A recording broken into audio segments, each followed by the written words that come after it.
प्रवासामध्ये रिक्षामध्ये राहिलेली लॅपटॉप आणि महत्त्वाची कागदपत्र असणारी बॅग विसरून गेले असता रिक्षा चालकाने प्रामाणिकपणा दाखवत कोपरी पोलीस ठाण्यामध्ये ती जमा केली। त्याचा प्रामाणिकपणा बघून पोलिसांनी रिक्षा चालकाचा सत्कार करून भरभरून कौतुक केलं आहे। कोपरीमध्ये राहणारे आकाश खोपटे यांनी शुक्रवारी सायंकाळी घरी जाण्यासाठी ठाणे पूर्व रेल्वे स्टेशन येथून रिक्षा पकडली।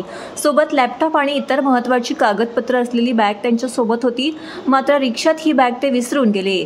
रिक्षा चालक राजेश कोकाटे यांनी सहज पाठी बघितले तर एक बॅग राहिलेली दिसली।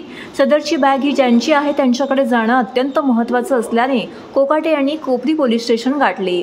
वरिष्ठ पोलीस निरीक्षक रणजित डेरे यांच्या मार्गदर्शनाखाली पोलिसांनी बॅगमधील कागदपत्रांचा आधार घेऊन आकाश खोपटे यांच्याशी संपर्क साधून लॅपटॉपची बॅग त्यांना सुपूर्द केली आहे।